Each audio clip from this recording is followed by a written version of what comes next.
When it comes to understanding your depression, it's likely that you've been told in the past that it's simply a chemical imbalance, that it's just who you are, or that some people are prone to it more than others.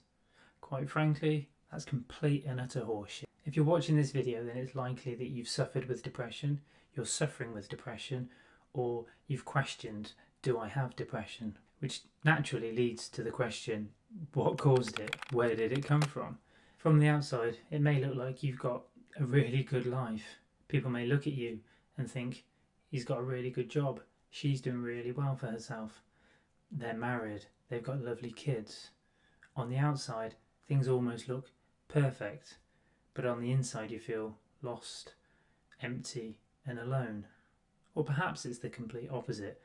Maybe you've never dared feel vulnerable enough in your life to meet somebody, to go out there and grab that perfect job and live the life that you truly deserve.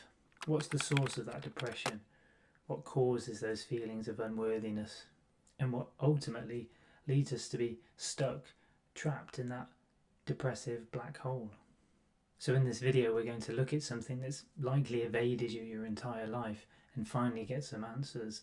And I'll walk you through how I battled with depression and what I did to come out the other side and become the person that I am sat here talking to you today. So I battled with what can be classed as depression for a long time, certainly in my adult life. As a young child, I was very confused, felt like an outsider, felt like nobody really understood me. And that developed into frustration and anger and a bit of a wild child when I was growing up. My resilience was just non-existent. When something came along in life to trip me up, I couldn't bounce back. I really fell down into a black hole and couldn't drag myself back out of it. I couldn't pull myself back out of it. But then ultimately, through a chain of luck and events and stumbling across books and gurus and teachers and a lot of what I would call proper therapy, I discovered the truth. I finally got to see that for me, depression isn't an illness. It's not who you are. It's something that happened to you that stops you being the true you. It stops you from being the person that you truly are deep down underneath all this heavy, loaded, weighty crap. I need a drink. So if we look at depression, what does it mean to be depressed? Well, when you depress something, you push it down. If you think about driving a car, you push your foot on the accelerator, push it down, you depress it to go. You depress the brake, you push your foot down on the brake to stop. And if we use that analogy of the car brake, that's literally what depression is, to depress. So we're pushing down, we're braking, we're putting the brake on who we are. We're putting a brake on something underneath that wants to be felt and experienced, but the depression is causing us. So this is our life energy, and the depression, all the crap, is the thing that's suppressing that. It's suppressing, we're pushing it down. Well, what are we pushing down in that case? Well, from an early age, we have many needs. We need to be fed, watered, sheltered, of course, but we also need, from an emotional perspective, our needs need to be met. So we need to come into this world and be seen. Our emotions need to be validated. We need to be nurtured. Our parents or our primary caregivers need to understand that sometimes we'll get angry, sometimes we'll be frustrated, sometimes we'll be upset, and they need to be okay with that.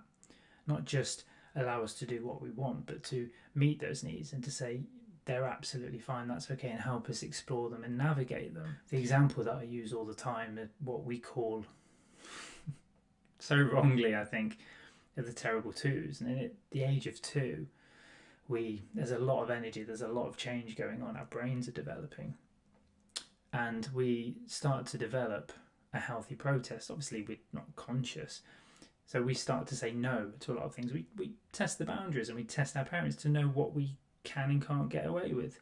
We spit food out, we throw toys, we throw tantrums. And unfortunately what generally happens around that time is our parents see that as bad behaviour, not good behaviour. Good boys, good girls should do as they're told.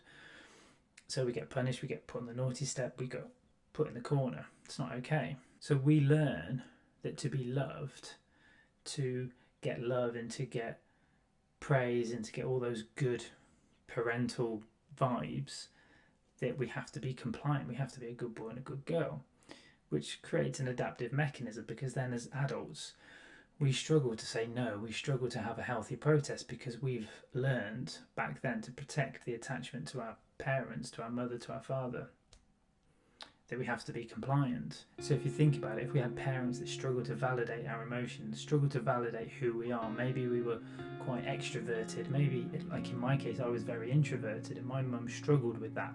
She felt that my shyness, she felt embarrassed because I was shy and I struggled to say hello. So she indirectly shamed me. So I grew up very quiet but ashamed of being the person I am. I grew up ashamed of being quiet and shy, and I learned that that wasn't okay. So as we develop into adults, because we split, we disconnect from who we truly are, we struggle with identity. There's almost this identity crisis between the person that we are, whoever that is. Maybe it's a big extrovert, maybe it's an introvert, maybe it's an introverted extrovert, maybe it's a big, beautiful, weird, strange person. Whatever that is, that's okay.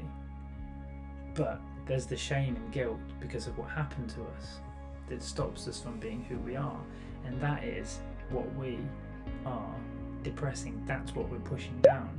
Those coping mechanisms. This is the person that you are here, little, in my case, Johnny.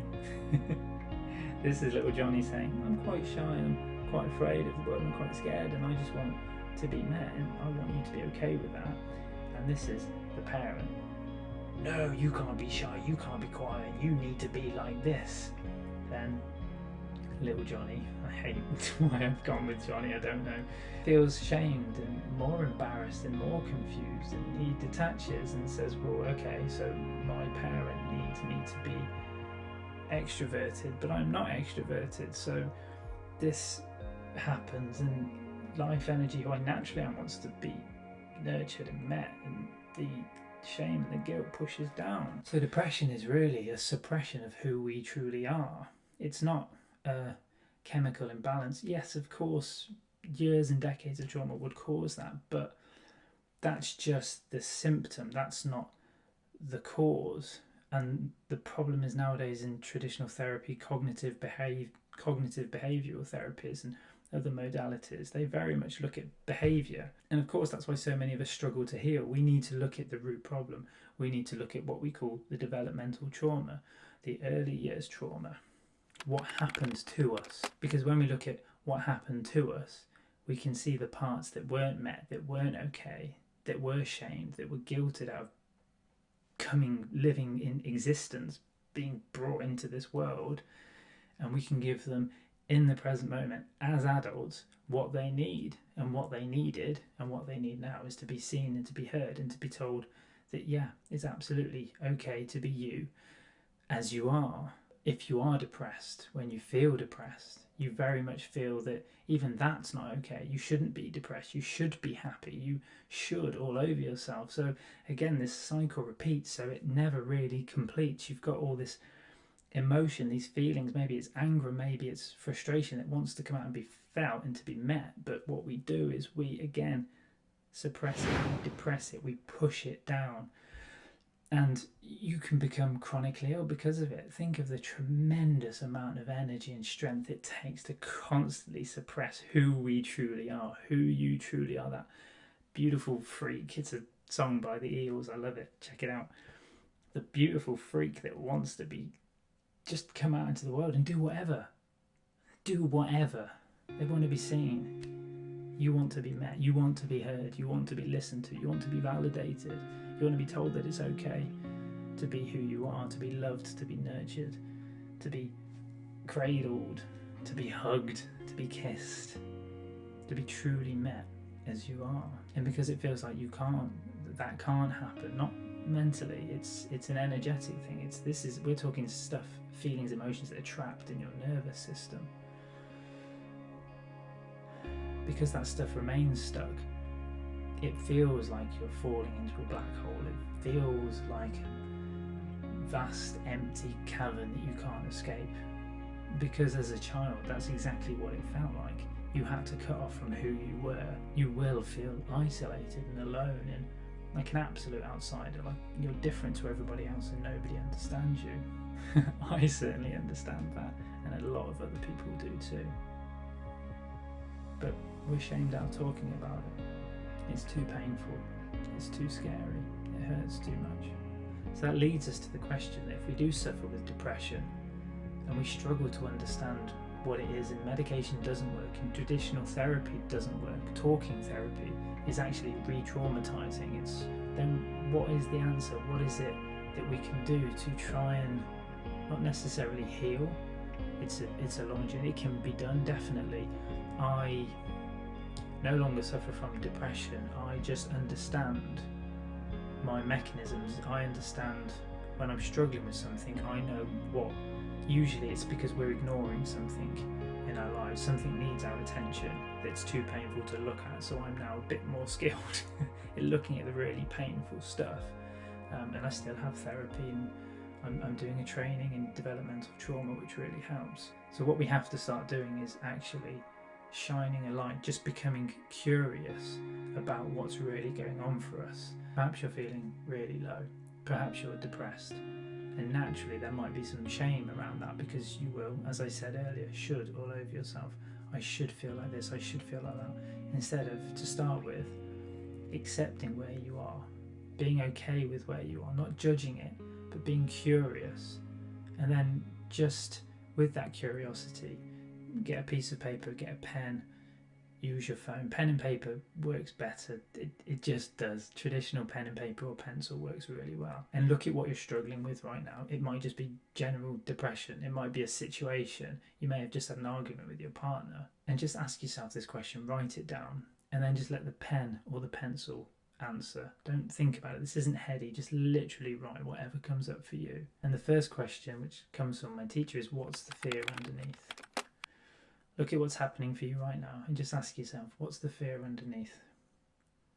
Is there a fear? Can you feel it? What's the sensation? Is it tight? Is it constricted? Can you feel it in your hand?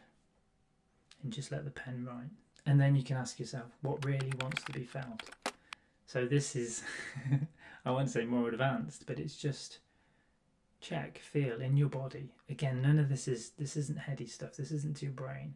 Just get a sense of actually what needs to be felt.